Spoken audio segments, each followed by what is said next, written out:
Hello, students.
ఈ సందేశ్ इस चित्र से हमें मिलता है. ఇదే మెసేజ్ మనకి ఈ పిక్చర్‌ని చూస్తే తెలుస్తుంది. తరువాత उद्देश्य అంటే ఉద్దేశం ఏంటి అసలు ఈ పాఠం చెప్పడానికి అంటే देशभक्ति गीतों का संकलन कर उनके पठन की प्रेरणा देना इस पाठ का उद्देश्य है అంటే దేశభక్తి గీతాలు ఏవైతే ఉన్నాయో వాటిని కూడబెట్టి సంకలన్ అంటే ఒక చోటకి అరేంజ్ చేసి వాటిని చదివేలాగా ప్రోత్సహించడమే ఈ పాఠం యొక్క ముఖ్య ఉద్దేశ్యము भारतवासी అంటే మన ఇండియన్స్ सत्य अहिंसा धर्म न्याय परोपकार सद्भावना मानवता आदि महान गुणों की पहचान है అంటే సత్యము అహింస ధర్మము న్యాయము పరోపకారము సద్భావన మానవత్వం ఇలాంటి మంచి మంచి గుణాలు ఉన్న మనుషులే మన భారతీయులు ఇదే మనకి ఐడెంటిటీ ఓకే తర్వాత छात्रों के लिए सूचनाएं అంటే మీకు స్టూడెంట్స్ కి ఇచ్చే ఇన్ఫర్మేషన్ ఏంటి అంటే पाठ का चित्र देखिए లెసన్ లో ఇచ్చి ఉన్న పిక్చర్స్ అయితే చూడండి चित्र के आधार पर कल्पना कीजिए कि पाठ में क्या बताया गया होगा అండ్ ఈ పిక్చర్ చూసి మీరు ఒక ఇమాజినేషన్ అయితే చేసుకోవాలి ఏమని లెసన్ లో దేని గురించి చెప్పి ఉంటారు అనేది సో లెసన్ లో ఆబ్వియస్లీ టైటిల్ ని బట్టి చూస్తే మన దేశం యొక్క గొప్పతనాన్ని చాటి చెప్పి ఉంటారు సో తర్వాత पाठ पढ़िए समझ में ना आने वाले शब्द और वाक्य रेखांकित कीजिए పాఠం చదివి మీకు అర్థం కాని వర్డ్స్ని అండర్లైన్ అయితే చేసుకోండి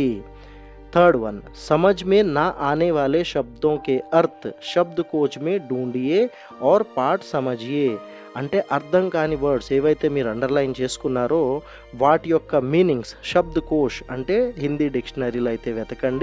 వెతికి ఆ తర్వాత పాఠాన్ని అర్థం చేసుకోండి సో మోస్ట్లీ మీకు అలాంటి అవకాశం రాకపోవచ్చు ఎందుకంటే నేనే మీకు వీటికి మీనింగ్స్ అనేవి చక్కగా చెప్తాను అప్పటికి మీకు ఏమైనా డౌట్స్ ఉంటే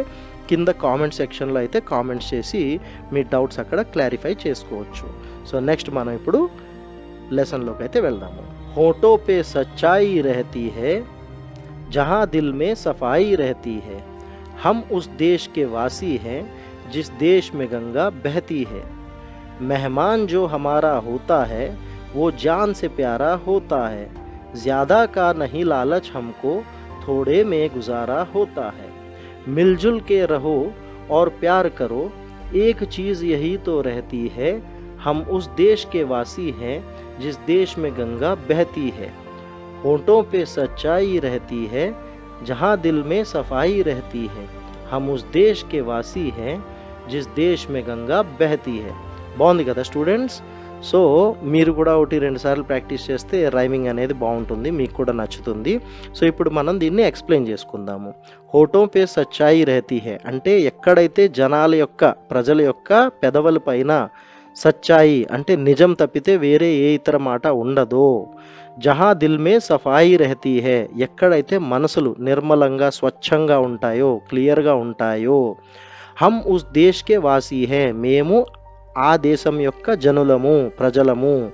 జిస్ దేశ్ మే గంగా బెహతీ హే ఏ దేశంలో అయితే గంగా నది అనేది పారుతుందో రైట్ నెక్స్ట్ మెహమాన్ జో హమారా హోతా హే అంటే మా ఇంటికి వచ్చిన చుట్టము లేదా బంధువు ఎవరైతే ఉంటారో ఓ జాన్ సే ప్యారా హోతా హే వారిని మేము ప్రాణం కంటే ఎక్కువగా విలువిస్తాము లైక్ చేస్తాము జ్యాదా కా నహి లాలచ్ హమ్కో మాకు ఎక్కువ కావాలి అనే లాలచ్ అంటే లోభము ఆశ అయితే లేదు అత్యాశ అయితే లేదు థోడే మే గుజారా హోతా హే తక్కువలో కూడా సరిపెట్టుకుంటాము మిల్జుల్ కే రహో और ప్యార్ కరో అంటే కలిసిమెలిసి ఉండి ప్రేమించండి ఒకరినొకరు ఏక్ చీజ్ యహీ తో రహతీ హే ఈ ఒక్క విషయమే ఎప్పటికీ ఉండిపోతుంది మిగిలిపోతుంది హమ్ ఉస్ దేశ్ కే వాసీ హే జిస్ దేశ్ మే గంగా బెహతీ హే మేము ఏ దేశం యొక్క ప్రజలం అంటే ఏ దేశంలో అయితే గంగా నది అనేది చాలా పరమ పవిత్రంగా పారుతుందో హోఠోं पे सच्चाई रहती है जहां दिल में सफाई रहती है हम उस देश के वासी हैं जिस देश में गंगा बहती है సో ఇది స్టూడెంట్స్ మీ లెసన్ యొక్క రీడింగ్ అండ్ అలానే దాని ఎక్స్ప్లెనేషన్ సో వీడియో నచ్చినట్టయితే తప్పకుండా లైక్ చేసి అండ్ మీ క్లాస్మేట్స్కి అంటే వేరే అవసరం ఉన్న వాళ్ళందరూ ఉంటారు కదా వాళ్ళకి షేర్ కూడా చేయండి అండ్ అలానే సబ్స్క్రైబ్ చేసుకుని మా ఛానల్కి మంచి సపోర్ట్ అయితే తెలియపరచండి. సో, మీకు ఇంకా చాలా మంచి మంచి వీడియోస్ వేరే లెసన్స్ పైన, ఇంకా జనరల్ హిందీ పైన కూడా చేయడానికి మాకు చాలా ప్రోత్సాహం అయితే కలుగుతుంది. సో, అదేవిధంగా డౌట్స్ ఏమన్నా ఉంటే కింద కామెంట్ సెక్షన్‌లో కామెంట్స్ అయితే చేసి తెలియపరచండి. సో, నెక్స్ట్ వీడియోలో అంటే పార్ట్ 2లో దీని యొక్క ఎక్సర్సైజ్ పార్ట్ అనేదైతే మనం చెప్పుకుందాము. సో, ఆ వీడియోలో మళ్ళీ కలుద్దాం. అప్పటి వరకు take care. By by students.